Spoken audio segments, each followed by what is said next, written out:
Hello everyone. In this video, I will be sharing an oral GLP-1 agonist medication, Semaglutide, brand name Rybelsus. Rybelsus is an oral once-daily peptide medication, which is currently indicated to improve glycemic control in adults with type 2 diabetes as an adjunct to diet and exercise, as well as to reduce the risk for major adverse cardiovascular events in adults with type 2 diabetes. Now, let's dive into this medication in more detail. The active pharmaceutical ingredient, semaglutide, was initially approved by the US FDA in December 2017. For the treatment for type 2 diabetes under brand name Ozempic, which is a once-weekly injectable medication.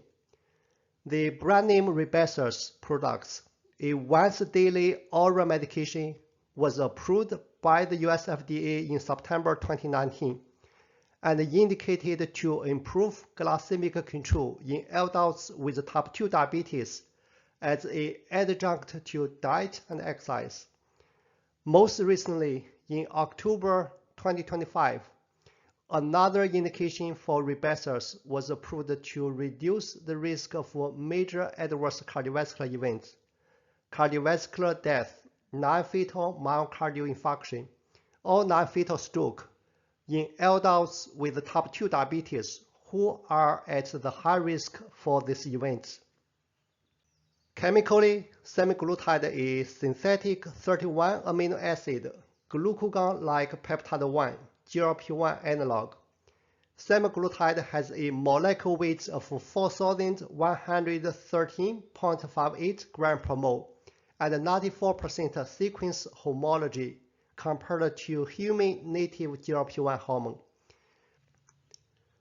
This medication is a peptide analog and ends with tide within the drug name and has an improved stability profile against the dipeptidopeptidase 4 (DPP4) enzyme.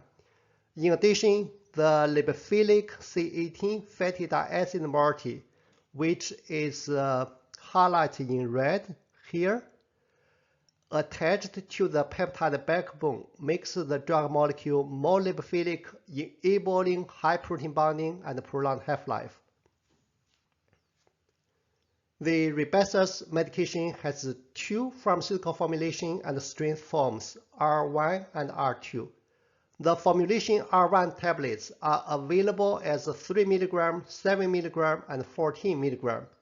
The formulation R2 tablets are available as 1.5 mg, 4 mg, and 9 mg.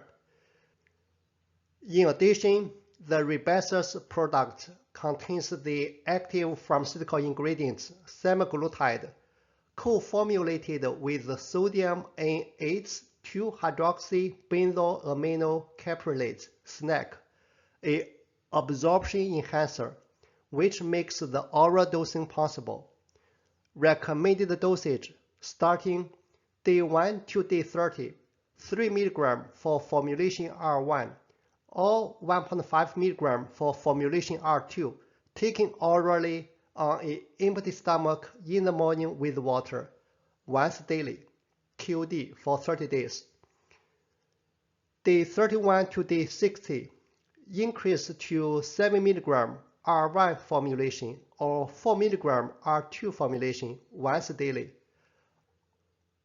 On day 61 or thereafter, either maintain the 7 mg R1 or 4 mg R2 dosage once daily, or if additional glycemic control is needed, increase the dosage to 40 mg for R1 formulation or 9 mg for R2 formulation once daily. Notably, given the two Rybelsus formulation forms, use either formulation but do not use both formulations at the same time. Given this is an oral medication and in contrast to other GLP-1 injectable products, Rybelsus can be stored at 68 to 77 Fahrenheit, which is 20 to 25 Celsius.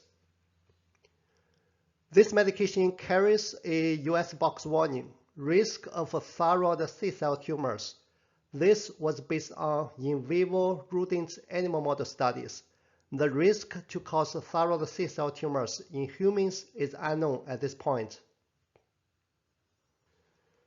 Mechanistically, this medication works as a selective GLP-1 receptor agonist, stimulates insulin secretion in the pancreas, and lowers glucagon secretion in the liver, therefore reduces blood glucose in a glucose-dependent manner. In addition, semaglutide involves a minor delay in gastric emptying in the stomach as well. Pharmacokinetically, the Rybelsus peptide product has a very low bioavailability profile. The absolute bioavailability is 0.4% to 1% for formulation R1 products and 1 to 2% for formulation R2 products. Given its very low bioavailability, taking Rybelsus on an empty stomach in the morning with water, up to 4 ounces of water, and do not take with other liquids besides water. Further, after taking Rybelsus, wait at least 30 minutes before eating food, drinking beverage, or take other oral medications. Tmax, that's the time to reach the maximum plasma concentration, 1 hour. Volume of distribution is about 8 liters in patients with type 2 diabetes. Protein binding greater than 99%. The high protein albumin binding leads to decreased renal clearance and improved metabolic stability against the DPP-4 degradation enzyme, resulting in a long half-life. Metabolism. Semaglutide is mainly metabolized via protein-lytic cleavage of the peptide backbone, along with the sequential beta oxidation of the fatty acid side chain. Half-life is approximately 1 week. Excretion in the urine and feces, about 3% of the dose in the urine as parent drug molecule. Drug-drug interactions. Rybelsus delays gastric emptying and may impact the absorption of other oral medications. For example, when taken together with Rybelsus, levothyroxine exposure was increased to 33%. Therefore, monitor more closely, in particular for other oral medications with a narrow therapeutic index. Contraindications. Personal or family history of medullary thyroid carcinoma, MTC, or in patients with multiple endocrine neoplasia syndrome type 2, MAN2. Known hypersensitivity to semaglutide or any of the excipients in Rybelsus. Adverse reactions greater than or equal to 5%, nausea, abdominal pain, diarrhea, decreased appetite, vomiting, and constipation. Here is the key reference which I have used to prepare for today's video. Most of the medication information which I share today is based on Rybelsus prescribing information. This document is available at the US FDA drug website, along with the drug manufacturer website as well. Finally, I want to thank you all so much for watching. If you found this video helpful, consider subscribing for future medication video updates. As always, keep learning and elevating. Thank you so much.